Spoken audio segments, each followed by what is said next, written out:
On the edge of a quiet Texas town, an aging single dad runs a dusty roadside diner no one thinks twice about. But when a ruthless Mexican cartel storms in to take over, they discover too late that the man behind the counter isn't just flipping pancakes. He's the legendary Delta Force Ghost, and his fight won't be waged with bullets, but with something far more unstoppable. The sun rose slow and golden over the hills of Elwood, Texas, casting a soft amber glow across the cracked asphalt of Route 71.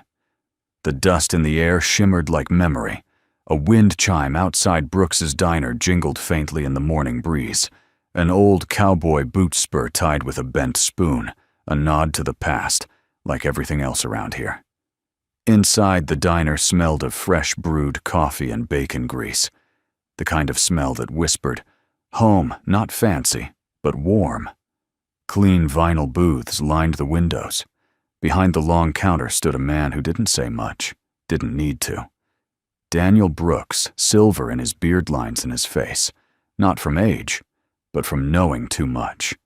His green eyes, steady and clear, scanned the counter while he poured coffee into chipped mugs that had seen 1,000 conversations. He wore a simple button-down shirt, sleeves rolled to the elbow, revealing strong forearms, and just under the collar, a hint of something inked into the skin like a shadow of another life. Morning, Danny croaked. Mr. Clyde, a Korean War vet who always took the same stool second from the left. His oxygen tank hissed quietly beside him. Mornin', Clyde, Daniel said, topping off his mug. Coffee's hot. Bacon's on. World hasn't ended yet. That you know of, Clyde grinned. At the corner booth, Grace Wheeler, a retired schoolteacher, scribbled in her crossword book. Next to her sat Eddie, the one-handed mechanic who still somehow fixed every tractor in town.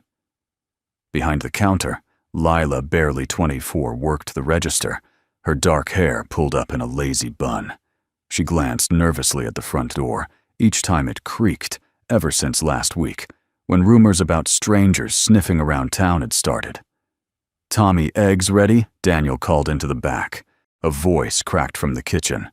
2 minutes, Sir. Tommy was 16, rail-thin, working the summer to save up for trade school. Daniel was teaching him more than just how to cook eggs. He was teaching him how to stand tall.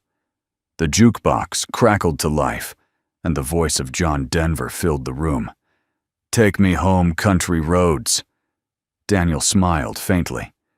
There was something holy about mornings. Like this.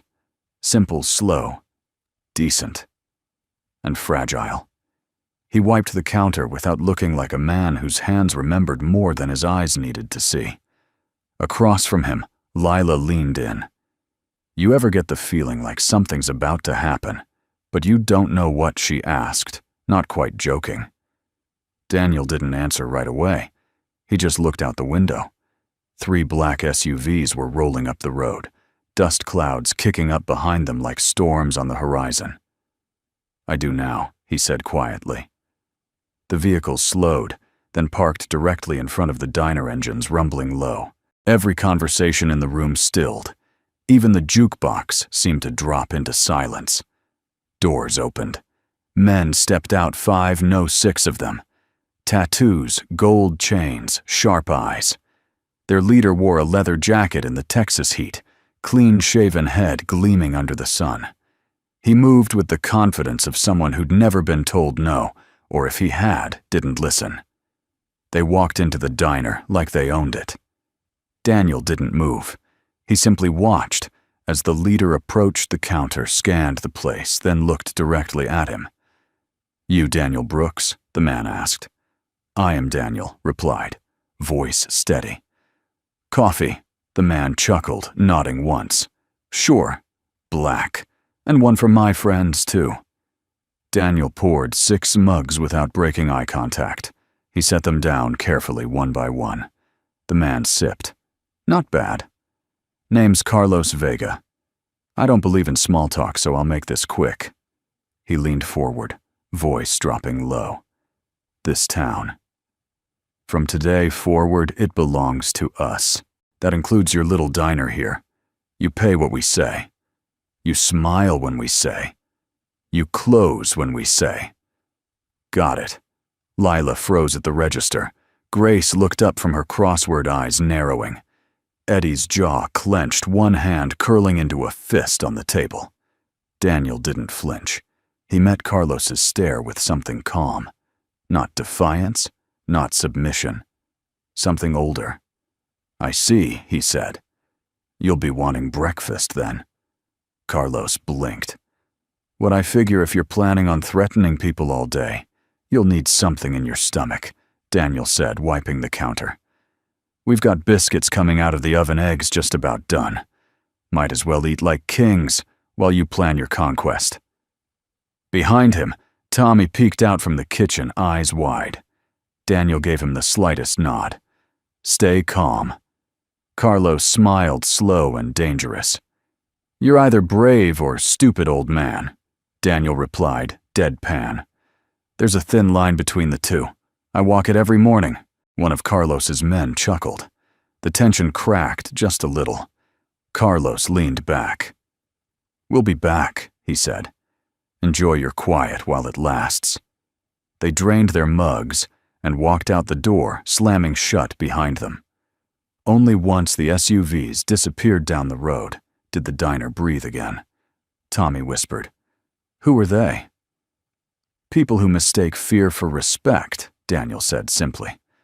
Common mistake, Clyde muttered. What are we going to do?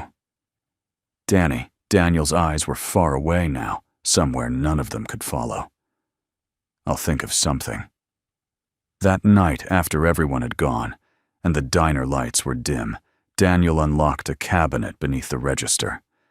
From within, he pulled an old wooden box, its surface worn with time. He set it on the counter, opened it slowly.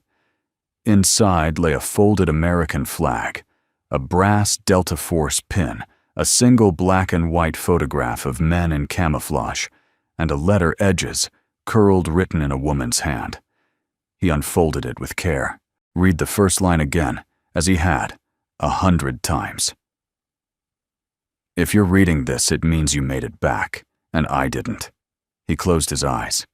Not to block anything out, but to feel it fully. Then he placed the items back, gently closed the box, and locked it again. Outside, the wind blew stronger through the trees. The quiet had changed. It wasn't just a diner anymore. It was a front line. The next morning in Elwood dawned too quiet. At Brooks' diner, the usual hum of soft chatter was absent. Even the birds outside seemed hesitant to sing. Lila moved behind the counter, like she was walking through a dream, or maybe a nightmare, while Tommy stood stiff in the kitchen doorway, watching Daniel with the unspoken question written all over his face. Daniel, as always, was calm. He poured coffee, refilled sugar jars, and scrubbed a stubborn stain on the countertop, like it mattered, like it was the only battle he had left to fight. But his eyes, they were watching the door. The clock ticked 8:47 a.m., and right on time the shadows returned. 3 black SUVs pulled up again, their glossy frames reflecting the morning sun with a sinister gleam. This time, they didn't idle. They parked with deliberate confidence, tires grinding into the gravel like grinding teeth. Doors opened. Boots landed. 6 men again, but their faces were different. Harder. Smugger. They walked in slower than yesterday, but this time they didn't look around. They knew the room now. Carlos Vega entered last. Today he wore no jacket, just a crisp white shirt, ironed perfectly. Sleeves rolled forearms covered in faded ink and scar tissue.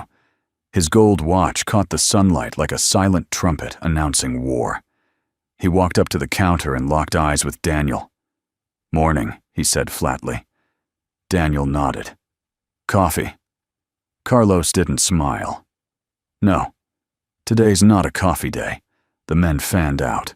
One leaned against the jukebox. Another stared too long at Lila. A third flipped over a salt shaker just to hear it clink on the floor. The room tensed. Grace wasn't there today. Eddie sat near the window watching everything with narrowed eyes. Clyde had decided to stay home just in case. The regulars had felt it that shift in the air like barometric pressure before a storm. Carlos pulled a folded piece of paper from his pocket and laid it on the counter. Daniel picked it up. Read it. It was a protection agreement, if one could call extortion that, listing monthly fees for the diner community maintenance dues and operational conditions for shared ownership. Daniel looked up. You printed this in advance? Carlos shrugged. I'm an optimist. You misspelled diner, Daniel said. Twice. That got a chuckle from one of the men. Carlos didn't laugh. Instead, he leaned in, both hands on the counterface, just inches from Daniel's. You think this is a game, that we're just some scared little boys with tattoos? You think your town's safe because you're good at pouring coffee and quoting old men from war stories? Daniel didn't blink. I think the sun's out, Carlos, he said softly. And it's casting long shadows today. Carlos tilted his head. What's that supposed to mean? Daniel turned the protection paper over and used a pen to draw a single clean line down the middle. It means light reveals everything, he said. Even men who pretend they're stronger than they are. Carlos stared at him for a long time. Then he smiled, the kind of smile that didn't reach his eyes. You just made the list, Brooks. He stood straight, snapped his fingers. His men moved toward the walls, lifting framed photos, flipping chairs, inspecting corners like they owned the place. One of them reached behind the counter. Hey, Tommy, barked. The room froze. Everyone looked at the boy, tall, gangly freckles flaring on his face from adrenaline. Daniel stepped between Tommy and the man with quiet authority. Touch anything behind this counter again, Daniel said to the cartel member, voice low but like stone, and I'll personally make sure your fingers won't feel another sunrise. It wasn't shouted, but everyone heard it. Carlos studied Daniel like a puzzle. His smirk faded. See you soon, Ghost, he said, almost like a joke almost. Daniel's left eyebrow lifted by a millimeter. Ghost. Did Carlos know? Or was it just coincidence? The cartel exited as casually as they'd entered, but this time they left behind something that hadn't been there before, the unmistakable scent of fear. Not just among the customers, but in the walls themselves. The jukebox crackled, but didn't play.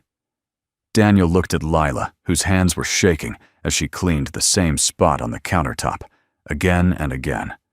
You okay? He asked. She nodded too quickly. Yeah, I'm fine. They're just... She swallowed. Just playing tough guys, right? Daniel didn't answer, because he knew what real tough guys looked like. And these weren't it. No, these men were worse. They weren't trained, disciplined soldiers. They were unpredictable, violent, desperate. And desperation, he knew, was dangerous.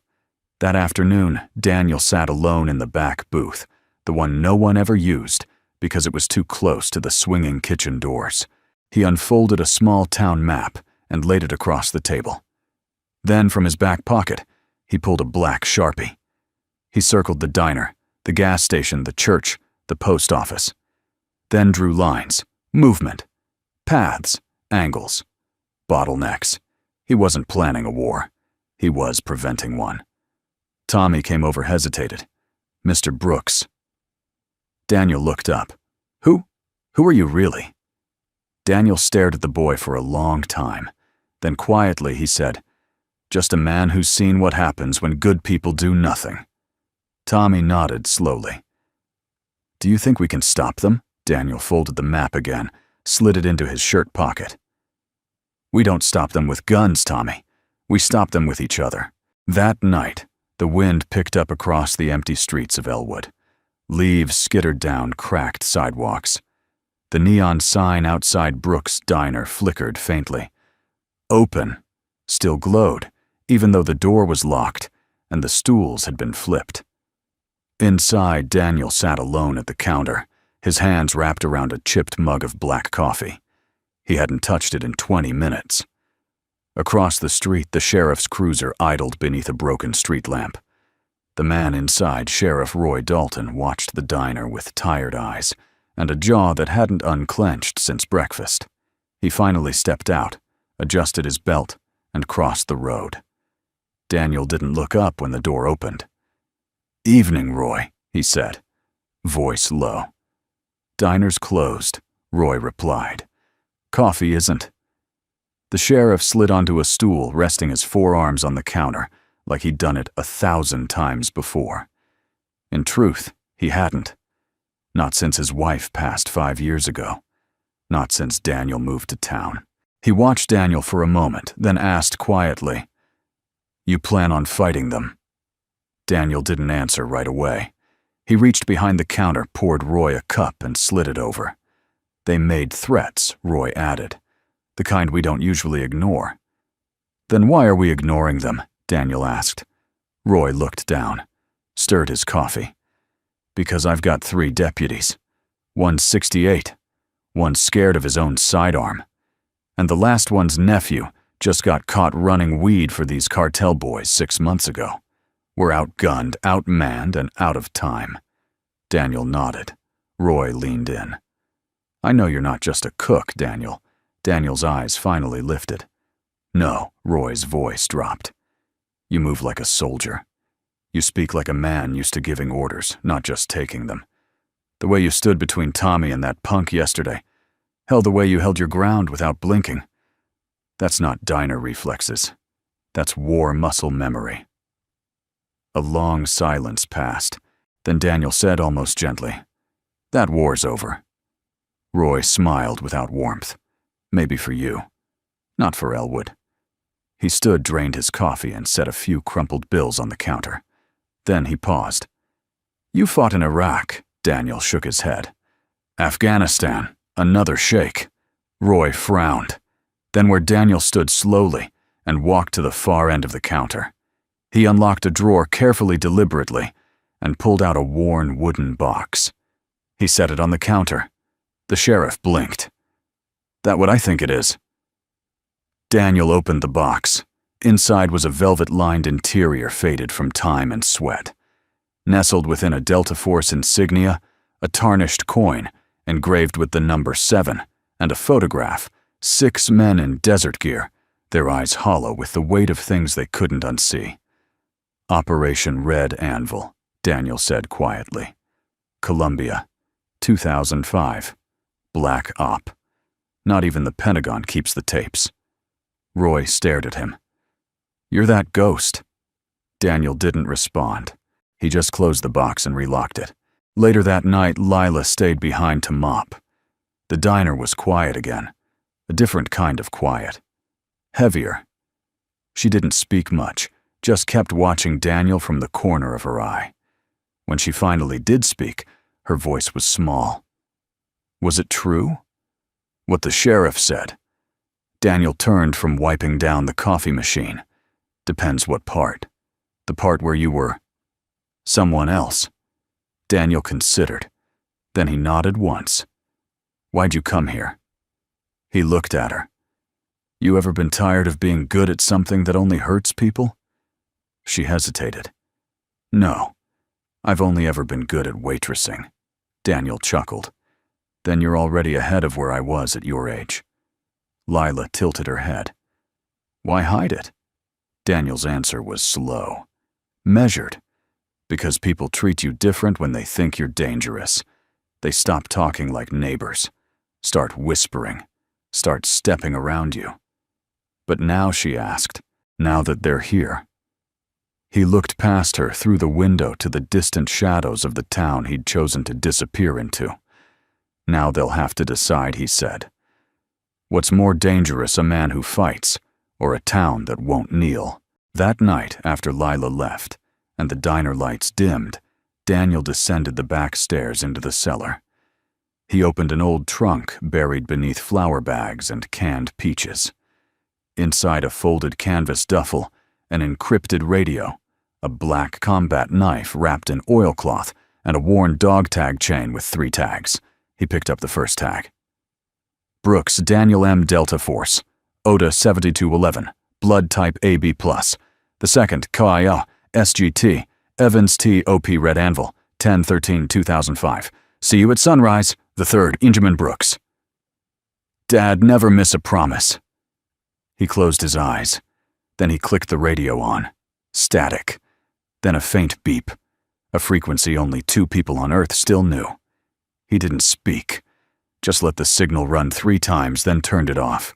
Somewhere, someone old and quiet would hear it and understand.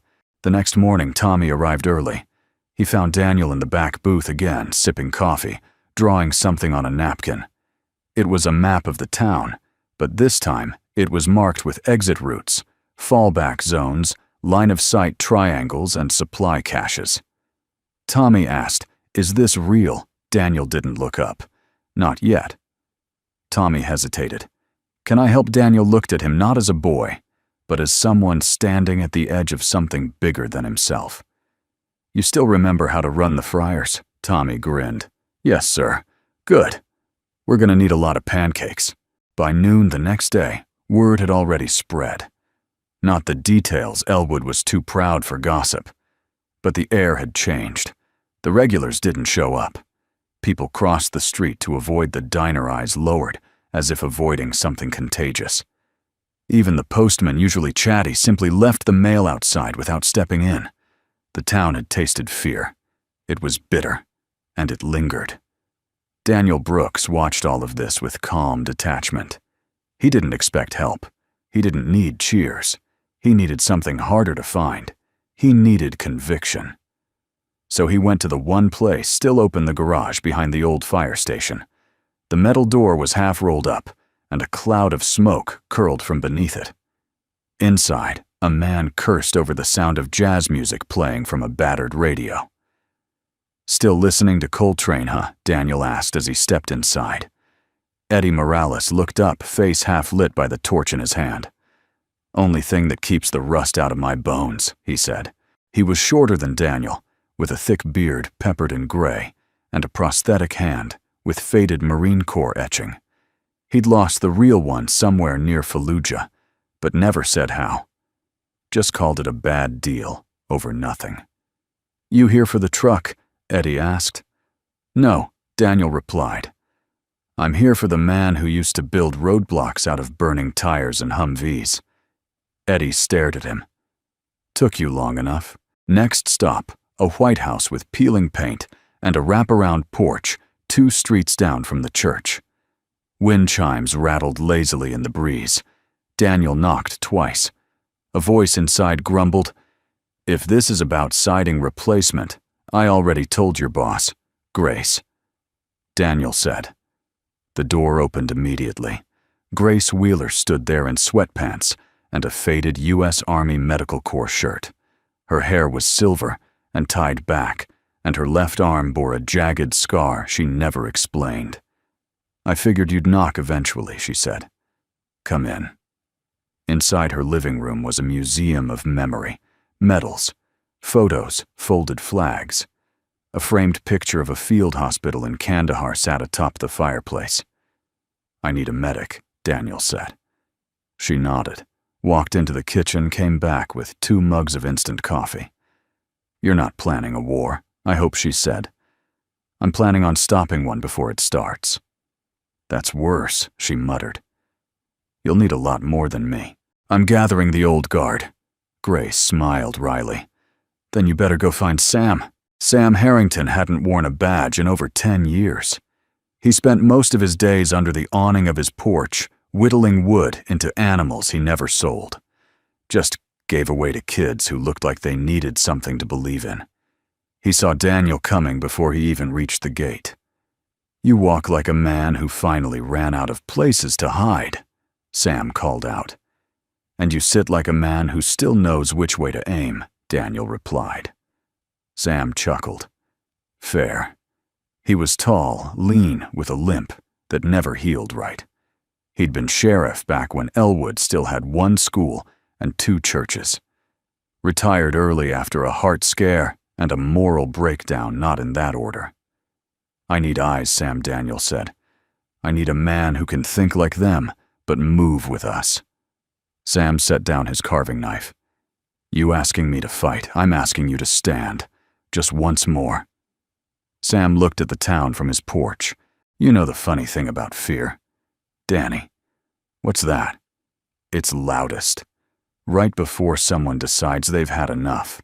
By sunset, they sat around a table at the back of Brooks' diner. The map lay between them, unfolded like a battlefield.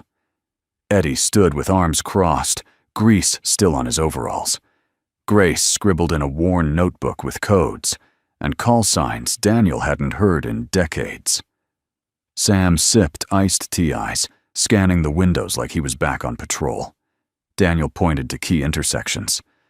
This street here, single lane, wide curve, open sight lines. If they bring vehicles again, we block it with Eddie's tow trucks. Grace, you run point at the church. Set up triage communication. Sam, I need spotters in the grain silos.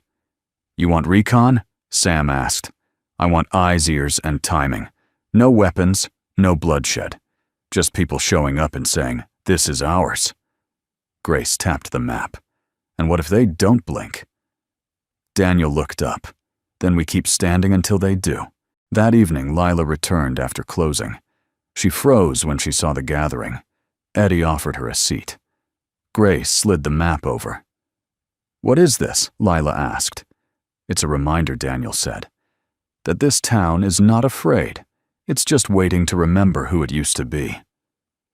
Lila looked around the table. These weren't warriors.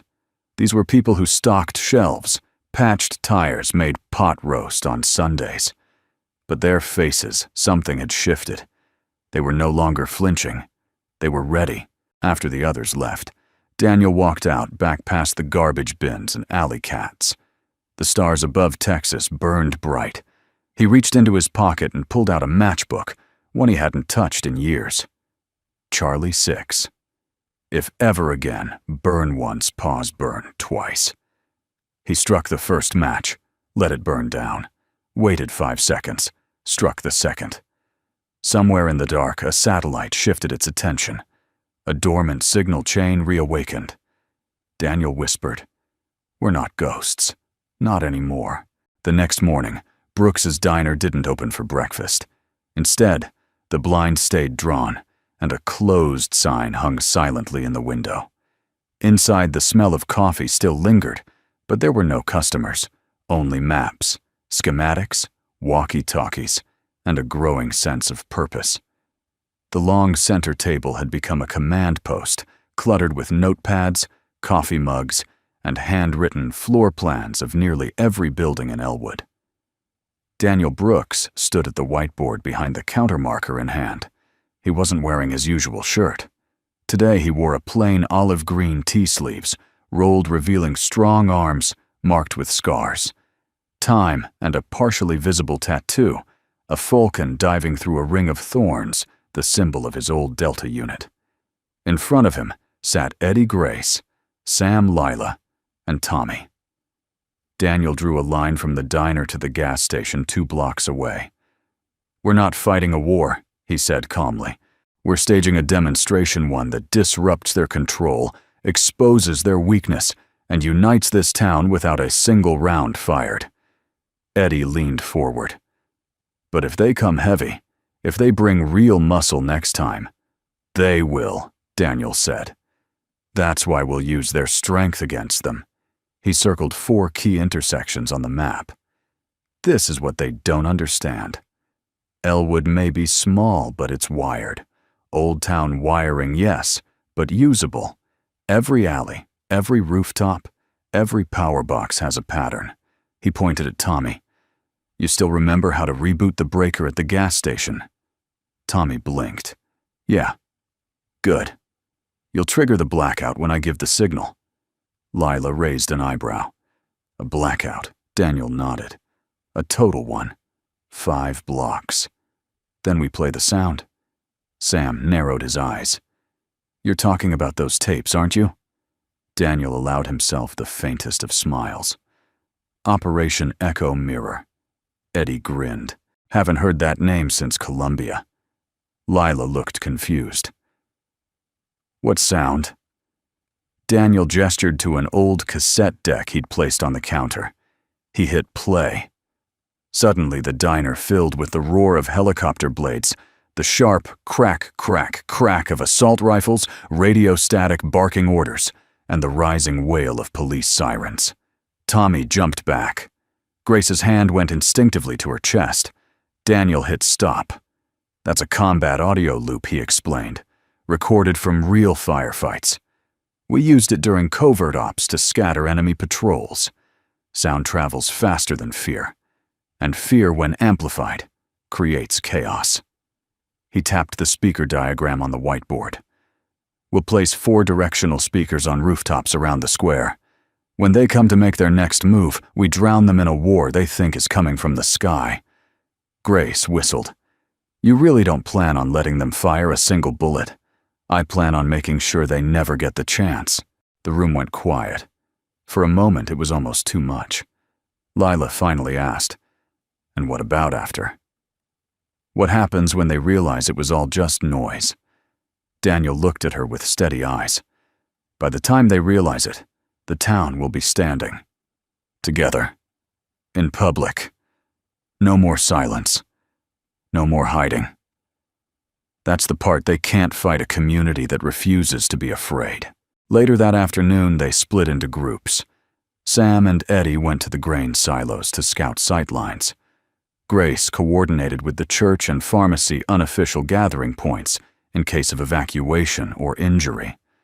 Tommy rode his bike across town pretending to deliver groceries while noting where speakers could be hidden. Daniel and Lila stayed behind to inventory the diner's basement, which had become a makeshift supply depot. Extra batteries, old 2-way radios, an emergency generator Daniel had rebuilt from a broken fridge motor. Lila stood by the shelves watching him work in silence. After a long beat, she said, "You really believe this'll work?" Daniel didn't stop sorting. "Yes." "Why?" He turned to her face, calm. "Because I've spent a lifetime breaking things apart. Now, I want to see if I can hold something together, without hurting anyone." She nodded slowly. Then she reached into her apron pocket and pulled out a crumpled drawing. "Ben made this last night," she said softly. "Said it was you." Daniel unfolded it. A stick-figure man stood tall in front of a diner, arms wide with a shield drawn across his chest. Behind him were smiling houses and people waving. Above him, in shaky child handwriting, "My dad protects the whole town." Daniel stared at it for a long time, then carefully folded it again and tucked it into his shirt pocket. That evening, just before sunset, Daniel climbed to the roof of the diner. From there, he could see most of Elwood, the water tower, the corner store, the school, its flag still flying, though classes had long been out for summer. The gas station where Tommy now stood on the roof adjusting a speaker. Daniel raised 2 fingers. Tommy gave a thumbs up in return. Eddie's tow truck blocked one alley. Sam's cruiser sat idle at the intersection, casually positioned, like nothing was happening. And behind the church, Grace was laying down a cable, her combat boots leaving steady prints in the dust. Daniel exhaled slowly. The plan wasn't perfect. No plan ever was. But this one had heart. And it had faith. He whispered to the wind, "Let them come." That night, the power to 5 blocks in Elwood went out on purpose just for a test. It worked. The tape played. The sound bounced off brick walls like thunder. Porch lights flickered. Dogs howled. Even the sheriff's old mutt ran under the porch. Windows opened. People looked out, confused. But then one by one, they saw the figures on the rooftops. Tommy, Eddie, Lila, Grace. And at the center of it all, on the roof of the diner, Daniel Brooks' arms crossed, staring into the darkness like a man who feared nothing because he'd already made peace with everything. The cartel hadn't returned yet, but Elwood was no longer waiting. Friday, 4:43 p.m. The sky above Elwood was velvet black, spangled with stars. It was the kind of night that usually brought peace, the kind where a man could sit on his porch and listen to crickets while sipping coffee cooled just right. But tonight, the wind felt different. Restless. Heavy with something waiting. Inside Brooks's diner, the lights were off. Daniel Brooks stood at the window watching the road. He didn't move. He didn't need to. Behind him in the dim back room, Eddie crouched by the circuit panel. Tommy, barely breathing, clutched the remote trigger. Lila sat near the old cassette deck headphones on, waiting for the signal. And across town, Sam Grace and 3 other volunteers Daniel had quietly trained were in position. Then the sound came. Low, throaty, tires on gravel. 3 SUVs, black. Again. This time their engines didn't idle. They parked hard, lights off. No music, no laughter, just doors opening. One by one, 8 men stepped out, all armed. Submachine guns slung over shoulders, ball caps pulled low, tactical gloves. This wasn't intimidation. This was escalation. Daniel turned slightly. Tommy. Yes, sir, you ready? Tommy nodded, hands shaking slightly. Daniel put a firm hand on his shoulder. You don't need to be brave. Just be steady. Tommy exhaled. I'll do it. Daniel turned back to the window. The cartel approached, slowly scanning. Eyes sharp. One held a gas can. They weren't here to talk. They were here to burn. Outside the diner, Carlos Vega stood at the front, staring at the door like it had insulted his ancestors. You've had your warning, he muttered. He raised his hand. 2 men stepped forward with the can of fuel, ready to douse the steps and light the diner like a bonfire. Then everything went black. Every light in a 5-block radius cut out like a knife through electricity. Street lamps, neon signs, porch lights, even the soft red glow of the gas station across the street. Gone. In that breathless darkness, only the wind spoke, and then the sound. It came from everywhere. Whoop, whoop, whoop, whoop. The heavy rotation of helicopter blades slicing the sky. Target acquired. Echo unit. Move and crack, crack, crack. Sirens blared. Radios squawked. Fall back. Repeat. Fall back. They're behind the gas station. Go, go, go. The cartel spun around, panicked. One of them dropped the gas can. Another fell to his knees, clutching his ears. Where the hell is it coming from? A man shouted. They aimed their weapons blindly into the dark, spinning in circles, completely disoriented. The sound wasn't just loud. It was surrounding. Overhead. Behind. Beside. Too close. Carlos Vega barked. Hold your ground. But even his voice cracked. Just as he raised his gun to fire into the darkness, a burst of high-pressure water shot out from above the diner's front door. A repurposed fire suppression pipe, rigged by Daniel and Eddie, blasted 2 of the men backwards, soaking them, knocking one into the bushes. The door of the diner slammed open. A spotlight turned on, only one illuminating Daniel's silhouette in the dark, like a ghost from the past. His voice, calm and clear, cut through the chaos. If I were you, I'd run. Carlos froze. Everything about the man standing in front of him was wrong. He wasn't panicking. He wasn't armed. And yet, every instinct in Carlos screamed, "This man is not to be trifled with." A voice crackled through Carlos's earpiece. "We're being jammed. The signals. We can't." From the rooftops, speakers began to blare. Enemy position confirmed. Preparing final sweep. Delta 1, execute. The word Delta made something inside Carlos curl. He'd heard rumors. Ghost stories passed between cartel captains in back rooms over whiskey and blood. There's one American you don't mess with. You'll never see him coming. You'll never hear the shot. They call him the Ghost. Carlos stared at Daniel, and he knew. He'd walked into the lion's den wearing perfume and noise. He hissed into his radio. Fall back. Now. But 2 of his men were already running. One tripped over Eddie's tow cable strung waist-high across the alley. Another tried to climb the fence, but got caught on the razor wire Daniel had scavenged from an old junkyard and repurposed with surgical precision. Carlos cursed and ran. His SUV squealed out of the lot headlights, still off tires, throwing gravel into the night. Within 30 seconds, the entire crew had vanished without firing a single shot. Inside the diner, the lights came back on. Lila pulled off the headphones, her eyes wide. Did that just work? Tommy was pale. They ran. Daniel nodded.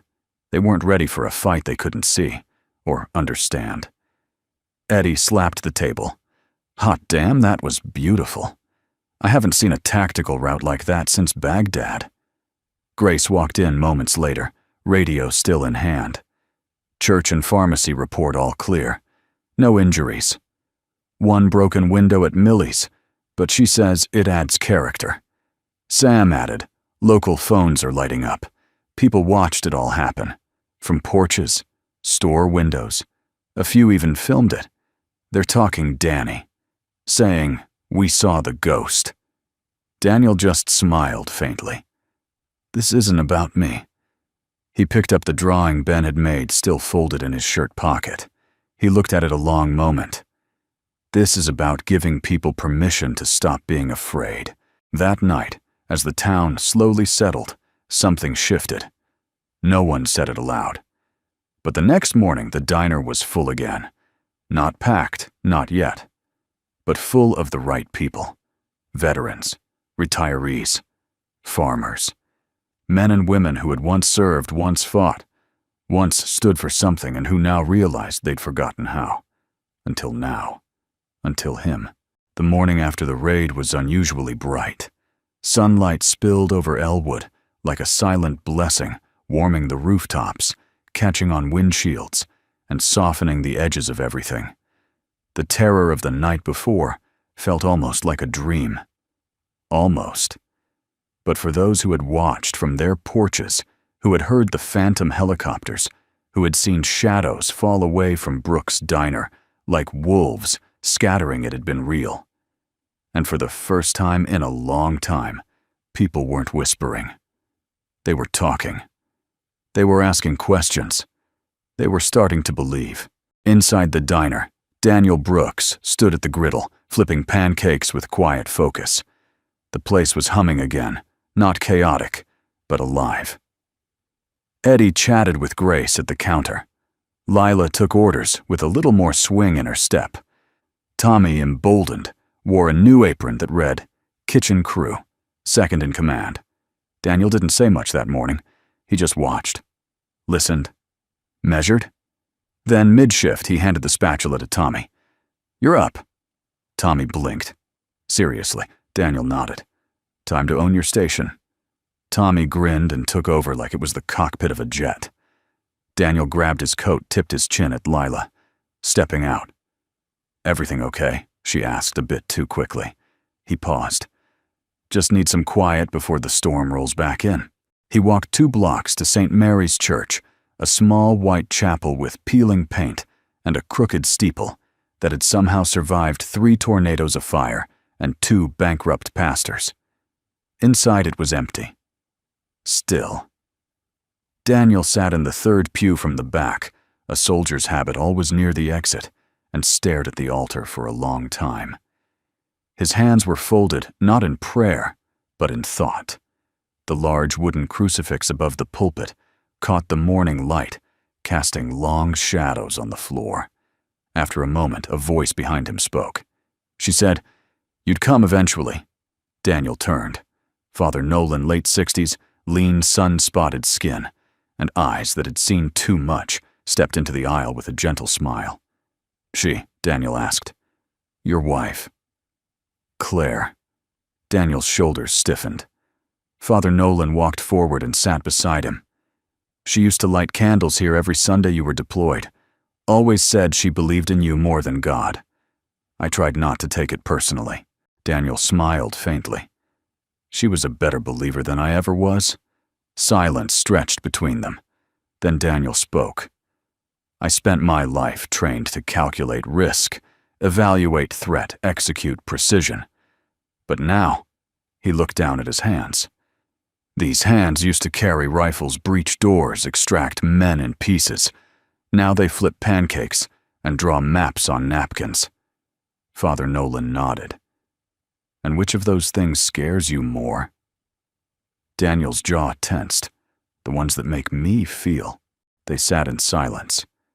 Then Daniel reached into his coat and pulled out a folded drawing, Ben's picture, the one with the stick figure protecting the town. He drew this after the cartel came. Said I was a superhero. Father Nolan studied the drawing, then looked at Daniel. He's right, you know. But not for the reason he thinks. Daniel raised an eyebrow. You didn't save the town because you're strong, Nolan said softly. You saved it because you're willing to carry what others can't. Fear, burden, doubt. That's what makes someone a protector. Daniel exhaled. It's not over. No, Nolan agreed. But you're not alone anymore.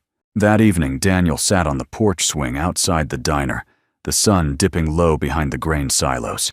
His son Ben climbed up beside him with a popsicle in one hand and a toy truck in the other. Did you beat the bad guys? Ben asked. Daniel smiled.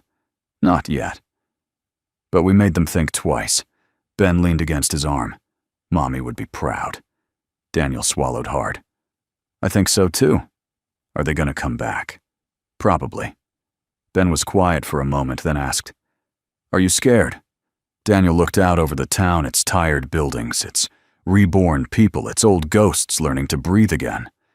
Yes, he said. But that's okay. Being brave doesn't mean not being scared. It means standing up anyway. Ben nodded solemnly and whispered, like the ghost. Daniel blinked. Where did you hear that everybody at school says you're the ghost?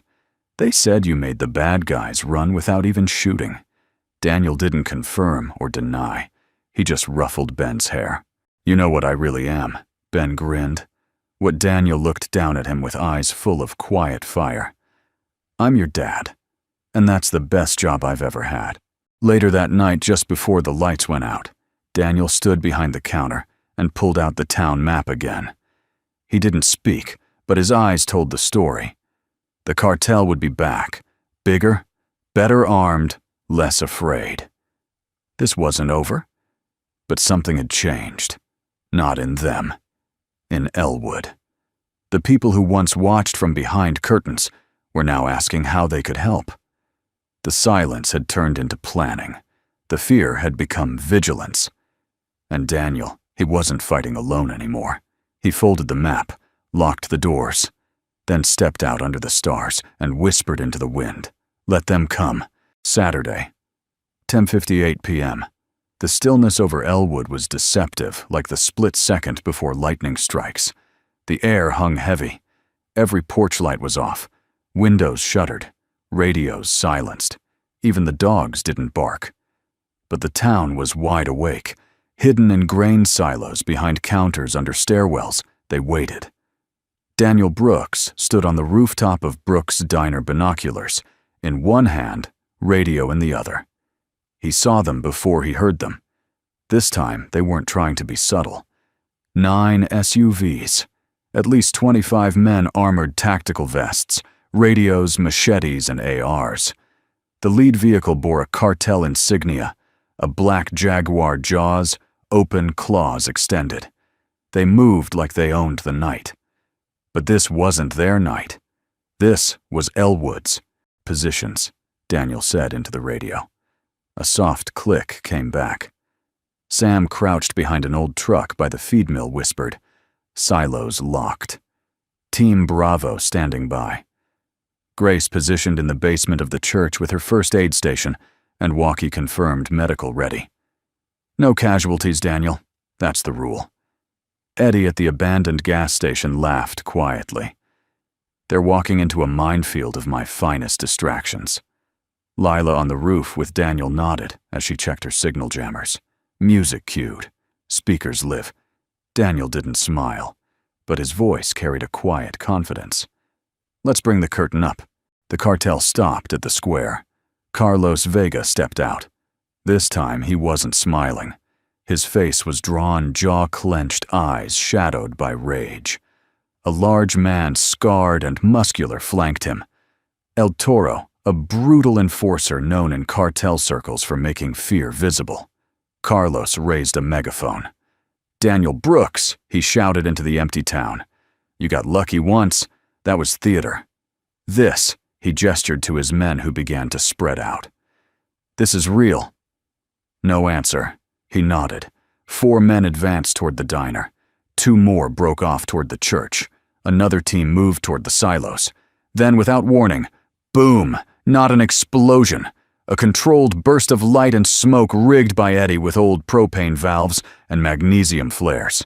It blinded the front team, forcing them to stumble backward. And then the sound returned. "Incoming south flank, compromised. Reposition Echo 2. Do not engage. Civilians are armed. Repeat, armed and mobilizing." Carlos spun around. From the rooftops, speakers blasted carefully curated tactical confusion. Lights flashed intermittently, synced with decoy radios. The cartel's comms were jammed. Their visibility was broken. And worst of all, they had no idea where the enemy was. El Toro motioned for a breach team to move in, but as they turned down Main Street, an entire wall of flashing red lights activated. Old school bus beacons, repurposed railroad signals, a siren Eddie had pulled from an ancient fire truck. The street became a light trap, casting massive shadows and destroying any hope of stealth. Suddenly, the team's own fear turned on them. One shouted, "Are we surrounded?" Another screamed back, "We're sitting ducks here." And then the old tow truck, rigged with a hand-crank ignition, rolled into the middle of the intersection, with no driver, just momentum and intention. It blocked the entire east exit. They were boxed in. From the grain silos, Sam and 2 old vets, both Vietnam-era, began rolling 55-gallon drums down the inner chute systems, creating echoing, crashing sounds that mimicked movement and heavy footfalls. The cartel believed they were under siege from all sides. Carlos, furious, shouted, "Fire back! Fire!" But Daniel's voice boomed through the central speaker, calm, steady, louder than any siren. "We're not hiding. We're waiting. You have 5 minutes to leave Elwood, or we take away your exit. There's no glory here, Carlos. Only dust and silence." Carlos shook with rage. "You think you scare me?" "No," Daniel said. "But they do." The light snapped on, and across rooftops dozens of silhouettes appeared. Men, women, old, young, not armed, not angry, just standing, watching, together. It was like a wall of presence. No militia, no guns, just a town that refused to kneel. Carlos Vega saw it, and so did El Toro. And something inside the big man, something buried deep beneath scars and bravado, shifted. "You said this was easy," El Toro growled at Carlos. "You said they'd fold." Carlos snapped. "They're bluffing. They don't even have a crowbar," landed at his feet, tossed from the rooftop above. Carlos looked up. Ben Daniel's son peeked over the edge, unafraid. Behind him, Lila. Behind her, Grace. They weren't hiding anymore. Carlos looked at the crowbar, then at the boy, then at the people. And for the first time since he stepped foot in Elwood, he felt it. Not fear of Daniel, but fear of a community that remembered itself. El Toro Carlos muttered, "Fall back." What now? And just like that, the cartel retreated. Again.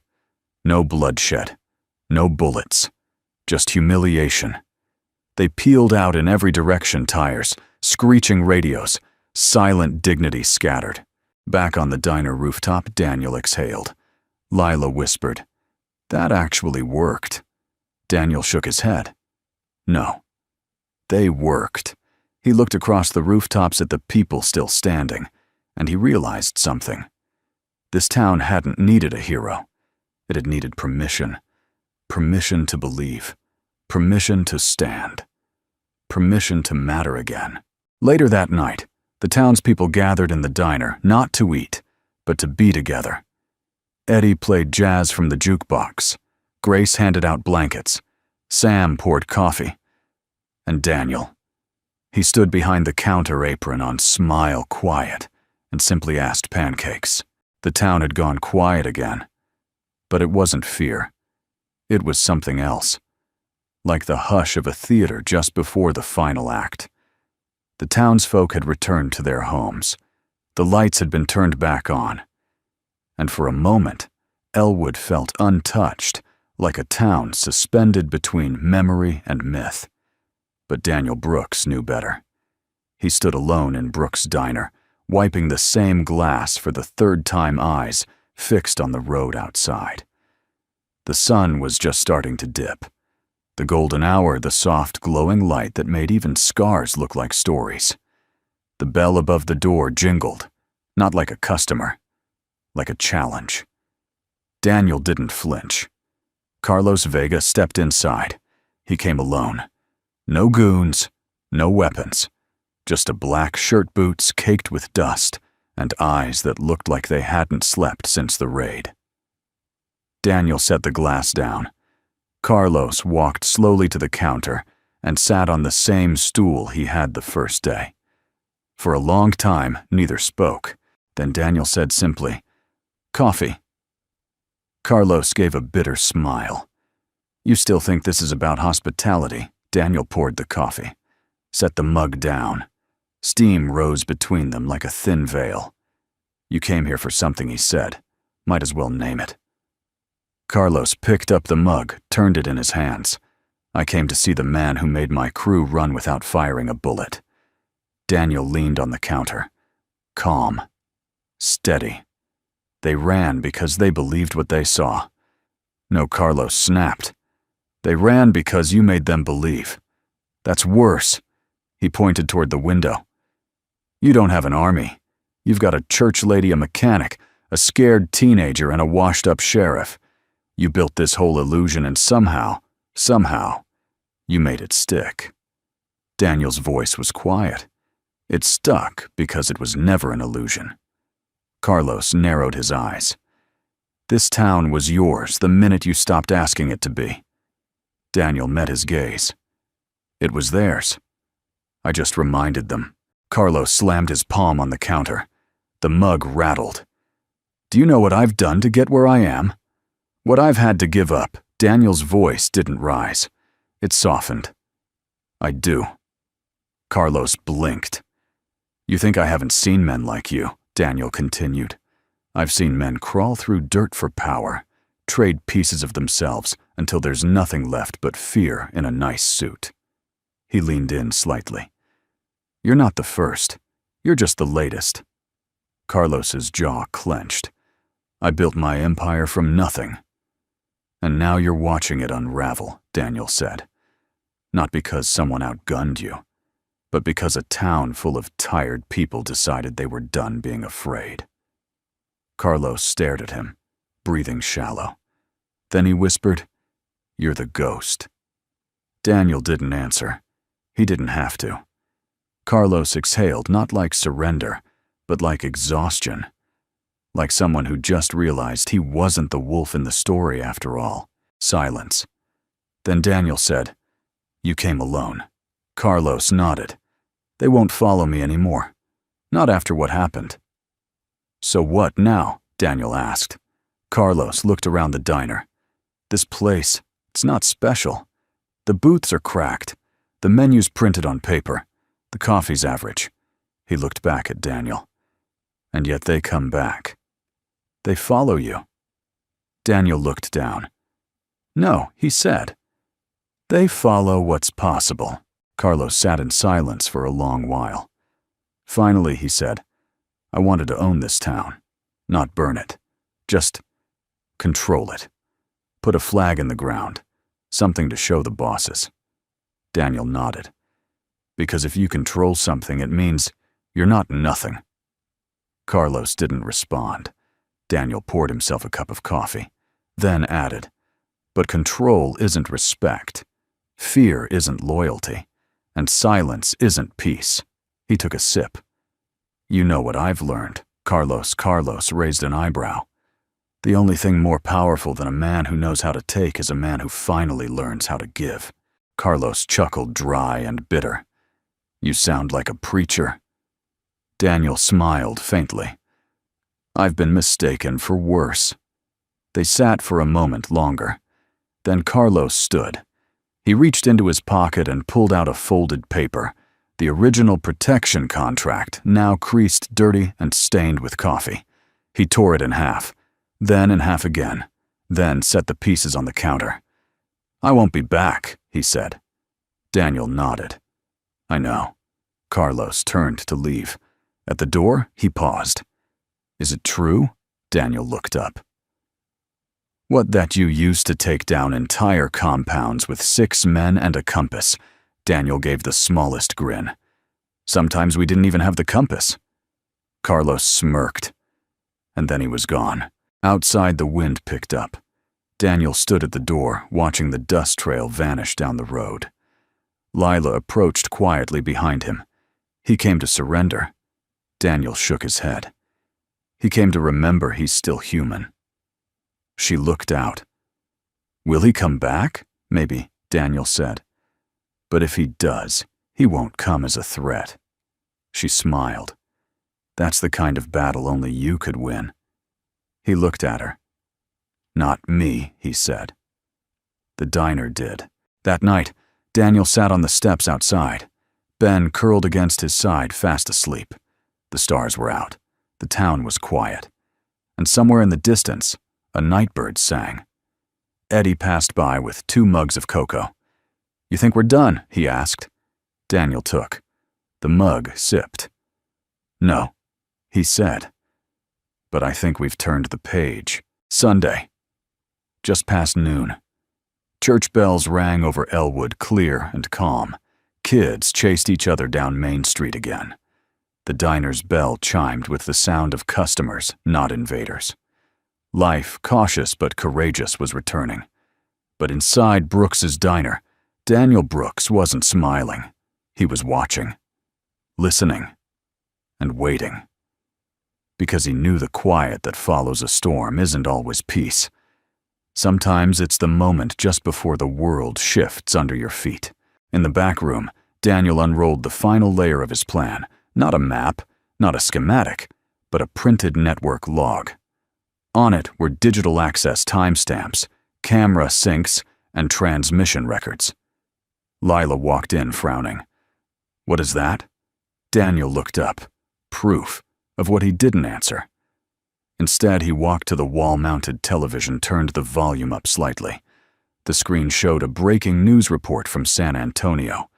In a coordinated effort between federal authorities and an anonymous source, high-ranking members of a Mexican cartel were apprehended at the border early this morning.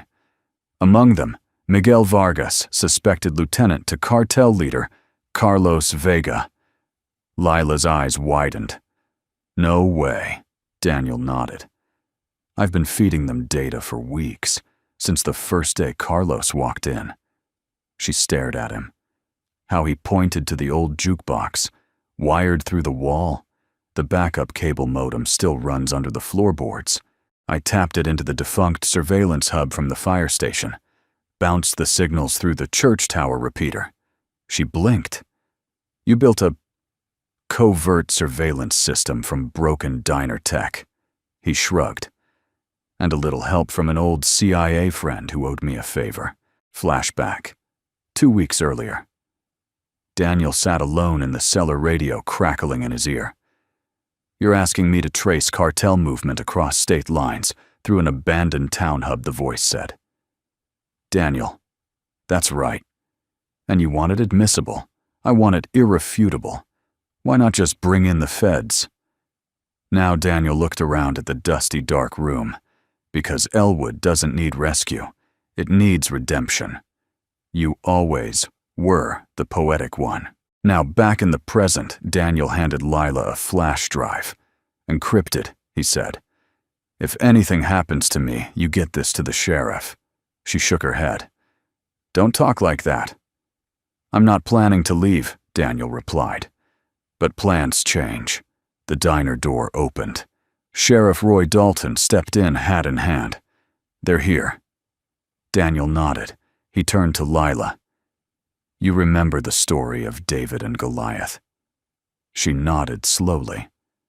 "Well," Daniel said, "sometimes David calls the feds." Outside, 5 black Suburbans rolled into town. No cartel insignias, no intimidation. Just clean suits, quiet presence, and authority that didn't shout at signed warrants. At the front was Agent Meredith Shaw, mid-40s, efficient, precise, and not here for small talk. She stepped into the diner, flashed her badge. "Mr. Brooks, Agent Shaw, you've been busy. I prefer thorough." She smirked. "Your data cross-referenced perfectly with Homeland's files. The phone call from Vega last night, the one he made from the alley behind the diner that sealed it." Daniel handed her the flash drive. "Everything's on there. Audio, timestamps, GPS. They weren't just threatening a town. They were coordinating cross-border movement of arms, cash, and personnel. You now have federal jurisdiction." Shaw looked around the diner. "This whole operation quiet, clean, controlled. You could have worked for us, you know." Daniel's voice was firm. "I already did." Her smile faded. She nodded. "And why not now?" He looked at Ben, who had just run out from the back, holding a crayon drawing of FBI versus the bad guys. Daniel crouched, took the paper, ruffled his son's hair. "Because now I work for him."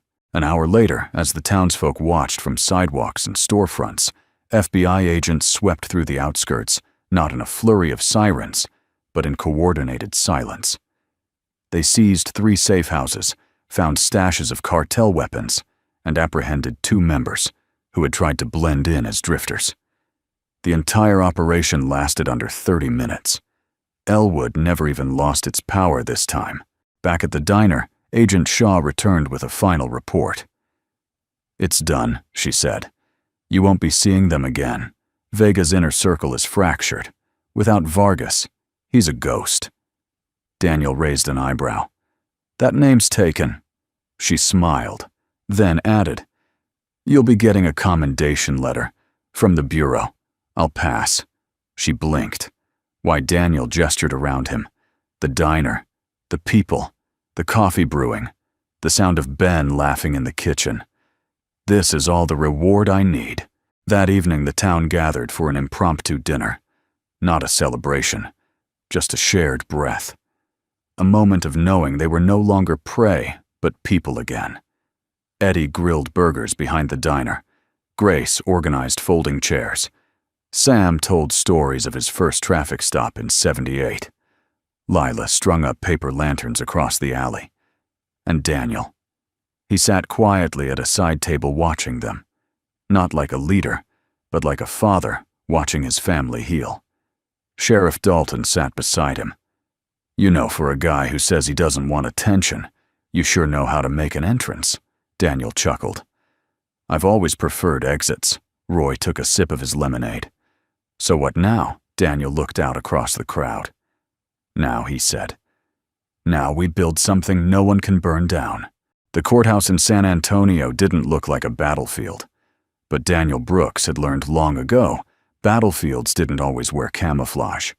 Sometimes they wore suits, sat behind mahogany benches, and spoke in terms like admissibility, intent, and aggravated conspiracy. Carlos Vega sat at the defense table, no longer the Lion of Elwood. Gone were the sunglasses, the bravado, the iron walk. Now he wore a plain gray jumpsuit, hands cuffed lightly in front of him, face hollowed by time. Defeat and realization. The courtroom buzzed with quiet anticipation. This wasn't just another cartel prosecution. This was the case, the one that began in a nameless Texas town and ended with federal arrests across 3 states and 2 borders. But for Daniel, it wasn't about the headlines. It was about one moment, one message, and one boy sitting in the second row, feet swinging over the floor. Ben. The judge, a woman in her 60s with a kind but unsparing gaze, adjusted her glasses. Prosecution calls Daniel Michael Brooks. Daniel stood slowly. His boots echoed across the wooden floor as he made his way to the witness box. People leaned forward. Even Carlos looked up. The oath was given. Daniel took his seat. The prosecutor, a young woman with fire in her step, approached. "Mr. Brooks, could you please state your occupation?" Daniel looked out over the room. "I run a diner in Elwood, Texas." A ripple of amusement. She smiled. And before that, pause. "I served 20 years in the United States Army, 15 of those with Delta Force. Last rank Master Sergeant." The courtroom quieted again. "Can you describe your involvement with the events leading to Mr. Vega's arrest?" Daniel nodded once. "I provided intelligence to federal authorities regarding cartel activity in and around Elwood. Surveillance communications intercepts movement logs. I coordinated local civilian defense using non-violent psychological deterrence methods." The lawyer raised an eyebrow. "That's quite a phrase. Could you elaborate?" Daniel turned toward the judge. "I stopped them without bullets, Your Honor." That was the point. After several more questions, technical clarifications, and a brief recess, the defense was given a chance to cross-examine. Carlos stood, against his lawyer's protest. "I want to ask him myself," he'd said. Man to man. He walked toward the witness box slower than he once moved through Daniel's diner. He stood before him, not with anger, but with something far more unfamiliar humility. "Why didn't you kill me?" Carlos asked. The question hit the room like a dropped glass. Even the judge paused. Daniel studied the man before him, then answered evenly, "Because you weren't my enemy." Carlos scoffed. "I threatened your town. I could have burned it down." "But you didn't," Daniel replied. "I would have," Carlos muttered. Daniel's voice grew stronger, not louder, but deeper. "Maybe. But every man's allowed a turning point. You found yours before the line was crossed." Carlos lowered his eyes. Daniel continued. "I've seen what vengeance looks like. I've seen what war does to men. It takes more strength to not pull the trigger than to squeeze it." Carlos whispered, "I don't deserve that kind of grace." Daniel leaned forward. "Maybe not. But my son was watching, so I gave it anyway." Silence. Then the judge cleared her throat, visibly moved. "Mr. Brooks," she said, "do you have anything else you'd like to say for the record?" Daniel stood, faced the courtroom. Only this. He looked to the jury. To the men and women in this room. Justice isn't just about punishment. It's about truth. This man, he gestured toward Carlos, brought fear to my town. But he also reminded us who we were. Not victims, not cowards. Neighbors, Americans, people worth standing for. He turned to the judge. "I don't want retribution. I want closure." Then to Carlos. "And I want you to know you didn't break us. You helped make us." Carlos's shoulders slumped, as if the weight of Daniel's words were heavier than any sentence. The judge nodded solemnly. "Thank you, Mr. Brooks. That will be all." Daniel stepped down, passed by Carlos, paused, and offered his hand. Carlos hesitated. Then slowly, quietly, he shook it. Not as an equal, but as a man finally facing the light. Outside, the reporters swarmed. But Daniel didn't stop for interviews. He walked straight to Ben, crouched down, and asked bored. Yet Ben grinned. "Not a bit." "Good," Daniel said. "Because we've got pancakes waiting back home." That night back in Elwood, the diner closed early. Not from fear, from peace. Daniel flipped the sign to closed, turned off the lights, and walked out under the stars, hand in hand with Ben. Across the street, people waved. Neighbors, survivors, friends. He nodded back and whispered, "Justice isn't about who you bring down. It's about who you lift up." It started with the smell of bacon. Not war, not gunpowder, not adrenaline. just the simple familiar scent of bacon crisping on the grill coffee brewing fresh in the pot, and the soft hiss of a griddle waking up after too many days of silence. Brooks's diner was open again. The neon sign flickered, then steadied. The open placard hung straight in the morning sun. The American flag out front danced gently in the breeze. Inside, Daniel Brooks stood behind the counter, not in uniform, not in armor, not with a plan to defend, disrupt, or deceive, but just with a clean apron, a steady hand, and a heart that had, for the first time in a long time, slowed down enough to feel at peace. They came slowly at first, one by one. Clyde with his oxygen tank parked in his usual stool. "Don't burn the eggs, Danny," he muttered. Daniel smiled. "Can't promise anything." Grace, still wearing her medical badge from the trial, carried a tray of homemade cornbread and dropped it on the counter like it belonged there. "I'm not cooking," she said, "just contributing." Eddie followed close behind, wiping his grease-stained hands on a napkin, then slapping it down next to the register. "You still take IOUs?" he grinned. Daniel pointed to the old coffee tin labeled Honor System. Always. The room began to fill. The hum returned. Conversation. Laughter. The clink of silverware. And above it all, the familiar tune of the jukebox finally played again. "Take Me Home, Country Roads." The same song that played on the morning everything began. Now, it was a hymn of return. Daniel turned to the wall near the cash register. Lila had framed it. Ben's drawing the one of Daniel standing tall arms wide, with the town smiling behind him. Above the stick figure written in bright red crayon, "My dad protects the whole town." Next to it hung a small plaque freshly installed, in honor of those who stood without firing a shot. "Brooks Diner, where goodness never retires." Daniel read it once, then looked away, eyes misting just slightly, not from sadness, but from something gentler, a feeling he hadn't allowed himself to trust for years. Mid-morning. Ben burst through the diner doors, dragging his backpack and his best friend Charlie behind him. "Dad," he shouted. "Charlie says you're famous." Daniel grinned. "Charlie's easily impressed." Charlie puffed up. "My dad said the FBI asked for your help." Daniel shrugged. "Your dad exaggerates." Ben tugged his sleeve. "Can we show them the secret booth?" Daniel crouched down.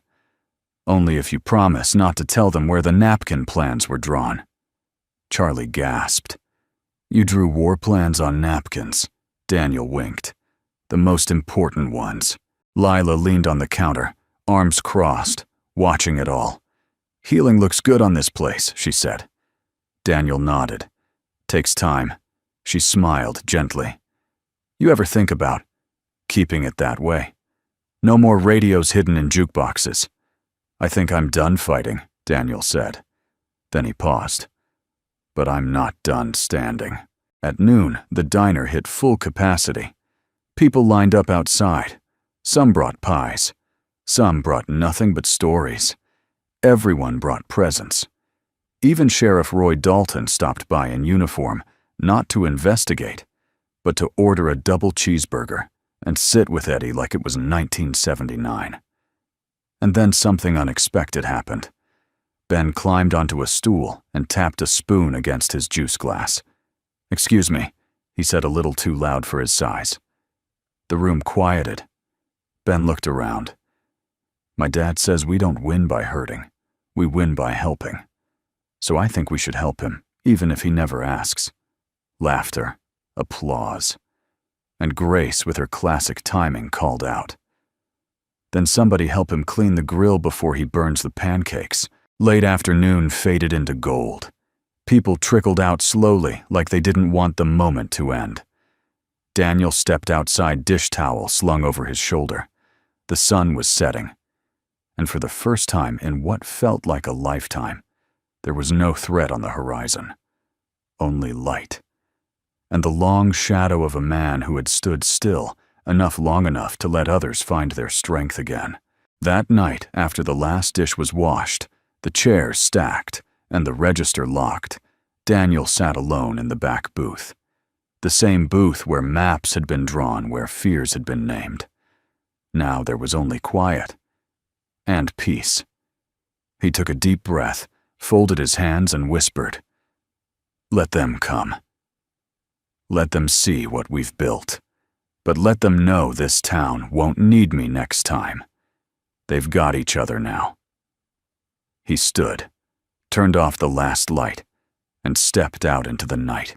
1 year later. The roads into Elwood had been repaved. The old water tower was freshly painted. The Welcome to Elwood sign now had a hand-painted line beneath it, home of the stand that changed everything. Tourists had begun to visit, not in droves, but enough to fill the diner on weekends. Veterans, teachers, retirees with quiet eyes and long memories. People seeking a place that proved the world hadn't gone completely mad. And at the center of it, all the same place where it all began, stood Brooks' Diner. Still simple, still standing, still Daniel. Daniel Brooks stepped out the front door, wiping his hands on a clean white towel. His hair was a little grayer now, his posture a little more relaxed, but his eyes still steady, still watching, still warm. Inside, Ben sat at a corner table doing homework, a school project, titled, "People Who Inspire Me." His drawing showed a small diner surrounded by smiling stick figures and a caption in blocky kid handwriting, "My dad taught the whole town how to be brave." Daniel didn't know about the drawing. He didn't need to. He saw it in the way Ben stood taller now, in the way people entered the diner not to escape the world, but to reconnect with it. One Tuesday morning, as Daniel poured coffee for Grace, and Eddie still bickering over crossword puzzles, the bell above the door jingled. In walked Agent Meredith Shaw. Hair down, no badge, no business. Daniel raised an eyebrow, looking for a refill. She smiled. "Looking for you," he gestured toward the counter. "Take a number." She sat, pulled a letter from her coat. "Thought you'd want to see this." Daniel unfolded it, read silently, then looked up. "You're serious?" She nodded. "They want you to help train civilian response units, quietly, strategically, not as a soldier, as a mentor." He leaned back. "Does it pay enough to buy a new toaster?" He smirked, tempting. Then his face softened. "Why now?" Shaw answered. "Because word spreads. About Elwood, about what you did.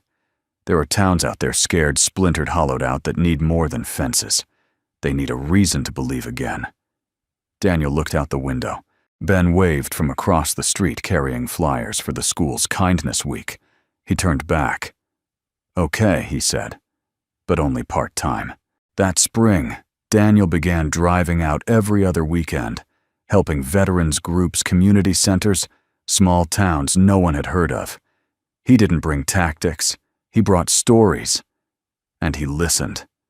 At every stop, he told them the same thing. You don't need a uniform to protect what matters. You just need to stand together. Back in Elwood, the diner kept humming. Lila took over more shifts. Tommy, now in trade school, came back weekends to fix whatever broke. Grace started a community garden behind the church. Sam taught teenagers how to read body language and spot trouble before it arrived. The town had changed, but it hadn't lost itself. It had just finally remembered who it was meant to be. One evening, as Daniel walked Ben home from school, the boy asked Dad, "Are you ever going to be a soldier again?" Daniel paused, then knelt beside him. "I was never just a soldier, Ben." Ben tilted his head. "Then what were you?" Daniel smiled. "I was a man who knew when to fight and when to serve pancakes instead." Ben giggled. "But you were still the ghost," Daniel thought for a long moment. Then replied, "No, son. I was just the first one to stop being afraid." They reached the porch. The stars were coming out. The breeze was soft. And from somewhere in the distance, someone played "Take Me Home Country Roads" on an old guitar. Daniel closed his eyes for a moment. The war was over, the diner was full, his son was safe, and the world maybe not perfect, but somehow a little better, because someone somewhere was standing up. Before you go, we'd love to hear from you. Where are you watching from, and what part of this story touched you the most? Your thoughts and memories mean so much to this community. If you haven't already, please consider subscribing to Soul Moment Story so you don't miss the next chapter of these inspiring journeys. Your support helps us keep sharing stories that lift hearts and remind us of the good still left in the world. From all of us here, thank you for spending your time with us today. We're honored to have you as part of our growing family.